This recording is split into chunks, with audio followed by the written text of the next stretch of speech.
बरेली देहात के हाफिजगंज थाना क्षेत्र के सैंथल जादवपुर मार्ग पर सोमवार सुबह हुए दर्दनाक हादसे में बाइक सवार युवक समेत 3 लोगों की मौत हो गई। तेज रफ्तार बाइक की साइकिल से भिड़ंत के बाद बाइक सवार पुष्पिंदर की मौके पर ही मौत हो गई, जबकि गंभीर रूप से घायल 2 किशोर भानु और सुरेंद्र ने इलाज के दौरान दम तोड़ दिया। पुलिस के अनुसार दोनों किशोर मेला देखने जा रहे थे। शहर के शामतगंज फ्लाईओवर पर चाइनीज मांझे की चपेट में आने से प्रदेश के गन्ना राज्य मंत्री संजय गंगवार के 15 वर्षीय भतीजे वीर सिंह गंगवार गंभीर रूप से घायल हो गए। स्कूटी से जाते समय मांझा गले में फंस गया, जिससे गर्दन कट गई और वह सड़क पर गिर पड़े। उन्हें तत्काल निजी अस्पताल में भर्ती करा दिया गया, जहां उनकी हालत नाजुक बनी हुई है। इस्लामी नए साल 1448 हिजरी की शुरुआत मुहर्रम के चांद के साथ होगी। दरगाह आला हजरत के मीडिया प्रभारी नासिर कुरैशी के अनुसार 16 जून की शाम मुहर्रम का चांद देखा जाएगा, जिसके बाद 17 या 18 जून से नया हिजरी वर्ष शुरू होगा। दरगाह के सज्जादा नशीन मुफ्ती एहसन रजा कादरी ने कहा कि माह मुहर्रम सब्र, सच्चाई, इंसानियत और अमन का संदेश देता है। एसएसपी अनुराग आर्य ने पुलिस लाइन में चल रही उप निरीक्षक भर्ती प्रक्रिया के तहत दस्तावेज सत्यापन और शारीरिक मानक परीक्षण का निरीक्षण किया। उन्होंने भर्ती प्रक्रिया को निष्पक्ष और पारदर्शी ढंग से संपन्न कराने के निर्देश दिए। वहीं कानून व्यवस्था को मजबूत करने के लिए एसएसपी ने बड़ा प्रशासनिक फेरबदल करते हुए 2 इंस्पेक्टर और 44 दरोगाओं का तबादला कर दिया है। मुरादाबाद में एंटी करप्शन टीम ने भ्रष्टाचार के खिलाफ बड़ी कार्रवाई करते हुए होमगार्ड विभाग के प्लाटून कमांडर भोजराज सिंह को 4000 रुपए की रिश्वत लेते रंगे हाथ गिरफ्तार कर लिया। आरोपी की वह ड्यूटी लगाने और विभागीय कार्य कराने के नाम पर होमगार्ड कर्मियों से अवैध वसूली कर रहा था। शिकायत मिलने के बाद एंटी करप्शन टीम ने मामले का सत्यापन किया और योजनाबद्ध तरीके से मजोला थाना क्षेत्र स्थित मंडी समिति गेट पर ट्रैप लगाकर आरोपी को रिश्वत लेते पकड़ लिया।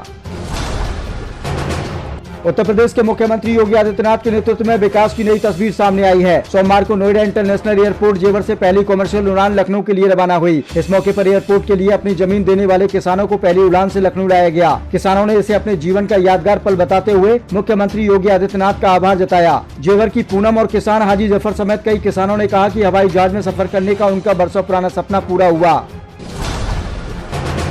समाजवादी पार्टी के राष्ट्रीय अध्यक्ष अखिलेश यादव ने राम मंदिर के कथित चढ़ावा विवाद की एसआईटी जांच को लेकर भाजपा सरकार पर निशाना साधा। सोशल मीडिया पर उन्होंने लिखा कि भाजपा का भ्रष्ट शासन काल दुर्भाग्यपूर्ण है। प्रदेश में आईआईटी बननी चाहिए, लेकिन एसआईटी बन रही है। अखिलेश यादव ने कहा कि सरकार को शिक्षा, रोजगार और विकास जैसे मुद्दों पर ध्यान देना चाहिए। किसी भी मामले की जाँच निष्पक्ष और पारदर्शी होनी चाहिए।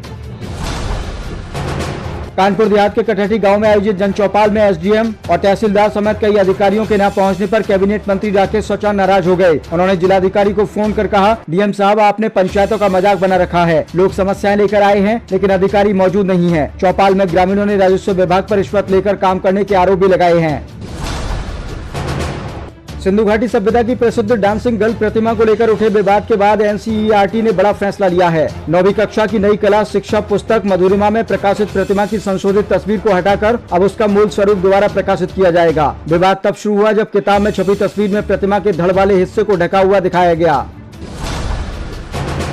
दिल्ली सरकार की प्रस्तावित ईवी पॉलिसी 2026-30 चर्चा का विषय बनी हुई है। ड्राफ्ट पॉलिसी में वर्ष 2028 से नए पेट्रोल दोपहिया वाहनों और 2027 से नए सीएनजी ऑटो के पंजीकरण पर रोक लगाकर केवल इलेक्ट्रिक वाहनों को बढ़ावा देने का प्रस्ताव है। सरकार का कहना है कि इससे प्रदूषण कम होगा, लेकिन विशेषज्ञों ने चार्जिंग इंफ्रास्ट्रक्चर, ईवी की ऊंची कीमत और हाइब्रिड वाहनों को मिलने वाली टैक्स छूट को लेकर भी चिंता जताई है।